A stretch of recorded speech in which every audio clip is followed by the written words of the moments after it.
Ant-Man and the Wasp Quantumania का ट्रेलर आने के बाद कैंग को बहुत ही ज़्यादा शांग-ची की टेंरिंग से और मिस मार्वल के ब्रीजलेस के साथ कनेक्ट किया जा रहा है। काफ़ी सारी थ्योरीज हैं कि किस तरह से कैंग इनके साथ कनेक्ट हो सकता है और इसी को लेकर एक मेरी भी थ्योरी है जिसके बारे में हम आज इस वीडियो में बात करने वाले हैं। तो ज़्यादा बातें ना करते हुए वीडियो को शुरू करते हैं। सबसे पहले बात करते हैं कि किस तरह से कैंग इनके साथ कनेक्ट हो सकता है। तो हमें मार्वल में कई सारे कैंग के वेरिएंट दिखाए जाएंगे, जिसमें हमने एक कैंग का वेरिएंट लोकी सीरीज में देखा है और सेकंड हम इस मूवी में देखने वाले हैं। लेकिन ये मेन वो कैंग नहीं है जिसको हम चाह रहे हैं, यानी कि बिग डैडी। वो हमें एवेंजर्स कैंग डायनेस्टी में देखने वाला है, लेकिन हाँ, ये भी काफ़ी हद तक कमीना होने वाला है। और अब बढ़ते हैं अपने टॉपिक की तरफ, कैसे कैंग टेन रिंग से और मिस मार्वल के ब्रीजेस के साथ कनेक्ट हो सकता है। तो सबसे पहले बात करते हैं टेन रिंग्स के बारे में। तो शांग-ची मूवी के जरिए हमें ये पता चला था कि ये 10 रिंग्स कई हजारों साल पहले से बिलोंग करती हैं और ये चाइना में बेस एक वैन वू नाम के आदमी को मिलती है एक डेड बॉडी से,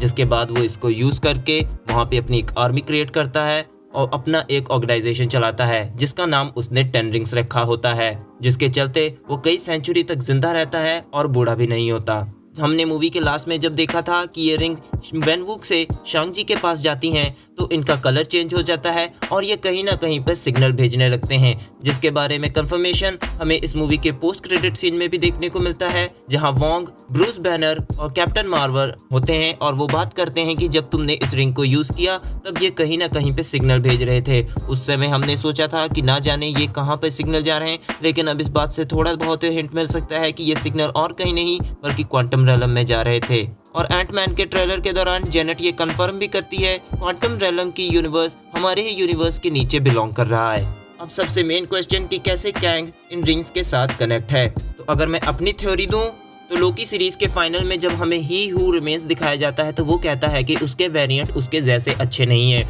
वो बहुत ही ज़्यादा ब्रूटल है और इस वर्ल्ड के लिए डेंजरस हैं, जिसके चलते उसने अपने सारे वेरिएंट्स को कैद करके एक सेक्रेट टाइमलाइन चला रखी है। लेकिन जब ही हू रिमेन्स मरता है तो हम देखते हैं कि वो सेक्रेट टाइमलाइन टूट जाती है और यहीं से हम ये चीज़ समझ सकते हैं कि कैंग के जितने वेरिएंट्स हैं उसको उसने कैद कर रखा है, जिसके चलते कैंग का वो वेरिएंट जो क्वांटम रेलम में एग्जिस्ट करता है उसने ये शायद ब्रीजलेट और ये 10 रिंग्स बनाए होंगे अपने आप को आज़ाद करने के लिए, और उसने अपने किसी लोगों को भेजा होगा अर्थ पे किसी चीज़ के लिए जो उसको आज़ाद कर सकती है, और शायद वही चीज़ अब वो कैंग एंटमैन के जरिए लाना चाहता है। लेकिन जिसके पास भी ये 10 रिंग्स होती है वो किसी ना किसी वजह से मारा जाता होगा, जिसके बाद ये रिंग्स अब आगे जाके वैन वू को मिलती हैं और उसके बाद अब शांग-ची के पास हैं। और अब बात करते हैं मिस मार्वल के ब्रीजलेट को लेकर। हमें ये सीरीज में बताया गया था कि ये ब्रीजलेट यहाँ से बिलोंग नहीं करता, ये किसी दूसरे यूनिवर्स का है और हमें सीरीज में इसे जिन की दुनिया बताया गया था और इसमें कॉस्मिक एनर्जी है,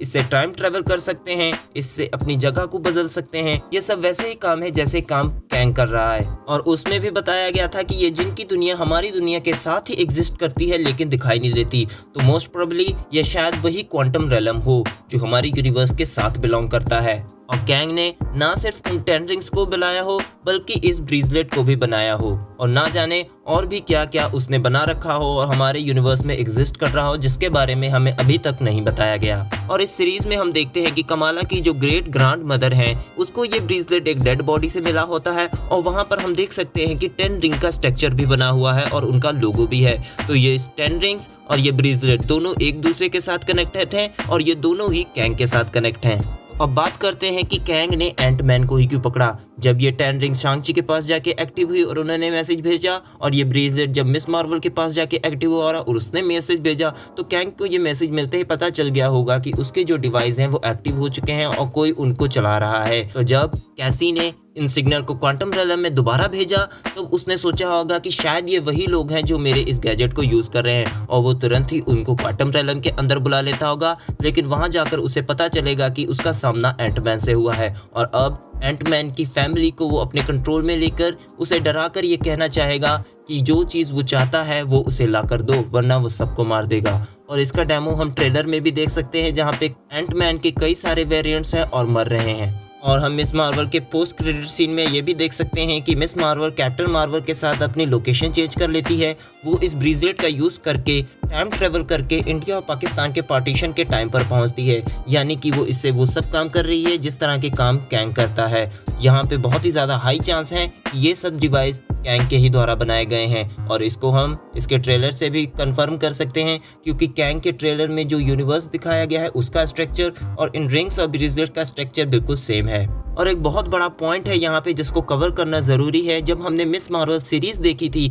तो वहाँ पे जो लोग इस ब्रेसलेट के पीछे थे उन्होंने कहा था कि उनको उनके यूनिवर्स से बाहर निकाल दिया गया है इस ब्रेसलेट को ढूंढने के लिए, और अगर वो इसे ढूंढ कर वापस ना ले गए तो वो मारे जाएंगे। तो हो सकता है कि उस यूनिवर्स से इस यूनिवर्स में उसे कैंग ने ही भेजा हो और इनको कैंग का ही डर हो। तो ये थी एक मेरी छोटी सी थ्योरी कैंग और इन 10 रिंग्स और ब्रेसलेट के कनेक्शन को लेके। आपको वीडियो अच्छा लगा हो तो कमेंट में ज़रूर बताइए और देखते रहिए नो वरीज।